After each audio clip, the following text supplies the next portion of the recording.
दोस्तों, आज के इस वीडियो में हम जानेंगे देवदासी प्रथा के बारे में। देवदासी प्रथा क्या है, देवदासी प्रथा की शुरुआत कब हुई, देवदासी प्रथा कहां कहां तक फैली है, देवदासी प्रथा का मतलब क्या है तथा देवदासी प्रथा कब समाप्त हुई।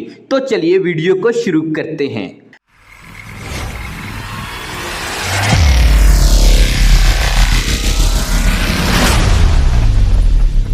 दक्षिण भारत में एक देवदासी एक महिला कलाकार थी जो पूरे जीवन भर के लिए किसी देवता या मंदिर की पूजा और सेवा करने के लिए समर्पित थी। समर्पण एक पोट्टुकट्टू समारोह में हुआ जो कुछ हद तक एक विवाह समारोह के समान था। मंदिरों की देखभाल करने, अनुष्ठान करने के अलावा इन महिलाओं ने भरतनाट्यम, मोहिनी अट्टम, कुचिपुड़ी और ओडिसी जैसे शास्त्रीय भारतीय कलात्मक परंपराओं को भी सीखा और उनका अभ्यास किया।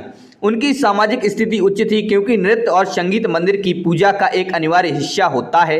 जो भी महिलाएं देवदासी प्रथा को अपनाती थीं तथा जो महिलाएं देवदासी बनती थीं, वे महिलाएं देवदासी बनने के बाद अपना पूरा समय धार्मिक संस्कार, अनुष्ठान और नृत्य सीखने में बिताती थीं।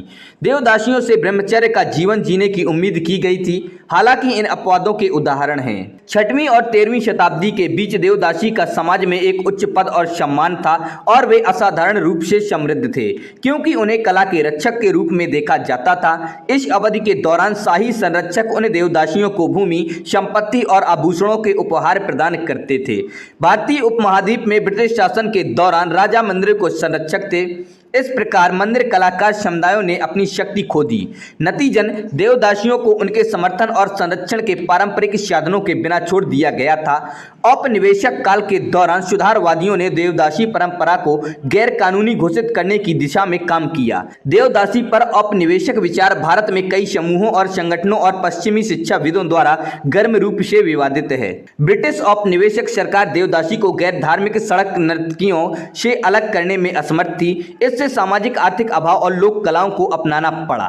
देवदासी प्रणाली हालांकि अभी भी अल्प विकसित रूप में अस्तित्व में है, लेकिन दलित कार्यकर्ताओं की सक्रियता के साथ साथ अलग अलग राज्यों की राज्य सरकारों ने अलग अलग समय पर इस अनुष्ठान को गैर कानूनी घोषित कर दिया। जैसे आंध्र प्रदेश देवदासी अधिनियम 1988, मद्रास देवदासी अधिनियम 1947 आदि। देवदासी प्रथा तब महत्वपूर्ण हो गई जब सोमवंशी राजवंश की महान रानियों में से एक ने फैसला लिया कि देवताओं का सम्मान करने के लिए शास्त्रीय नृत्य में प्रशिक्षित कुछ महिलाओं का विवाह देवताओं से किया जाना चाहिए।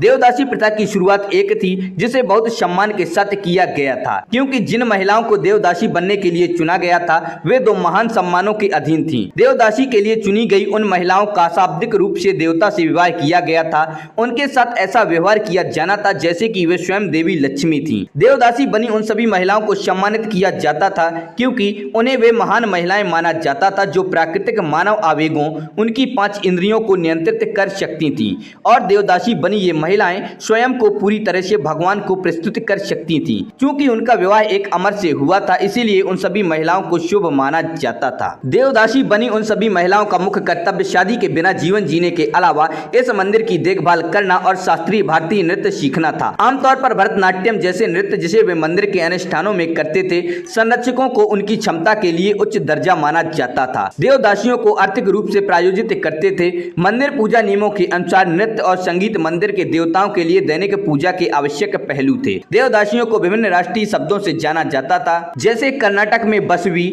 महाराष्ट्र में मातंगी और गोवा में कलावंतिनी कहा जाता था। देवदासियों को जोगनी, वेंकटशानी, नेलिश, मुरली और थेराडियन के नाम से भी जाना जाता था। देवदासी को कभी कभी एक जाति भी कहा जाता था। हालांकि कुछ लोग इस उपयोग की सटीकता पर सवाल उठाते हैं। देवदासी के अनुसार स्वयं देवदासी जीवन शैली या पेशेवर नैतिकता मौजूद है, लेकिन देवदासी जाति उपजाति नहीं है। बाद में देवदासी का पद वंशानुगत हो गया। देवदासी परंपरा की निश्चित उत्पत्ति इसकी प्रारंभिक शुरुआत के कारण संदिग्ध है। देवदासी का पहला ज्ञात उल्लेख आम्रपाली नाम की एक लड़की का है जिसे बुद्ध के समय राजा द्वारा नागर वधु घोषित किया गया था। कई विद्वानों ने नोट किया कि परंपरा का शास्त्रों में कोई आधार नहीं है। जैसा कि अल्टेकर कहते हैं कि मंदिरों के साथ नृत्य करने वाली लड़कियों के जुड़ाव का रिवाज जातक साहित्य के लिए अज्ञात है। ग्रीक लेखकों ने में भी इसका उल्लेख नहीं किया है और अर्थशास्त्र जो गणित के जीवन का विस्तार से वर्णन करना है वो भी इसके बारे में चुप है। चोल साम्राज्य ने देवदासी प्रणाली का समर्थन किया। तमिल में देवदासियों को देवर आदि गलर के रूप में जाना जाता था। नर और मादा देवदासी दोनों एक मंदिर और उसके देवता की सेवा के लिए समर्पित थे।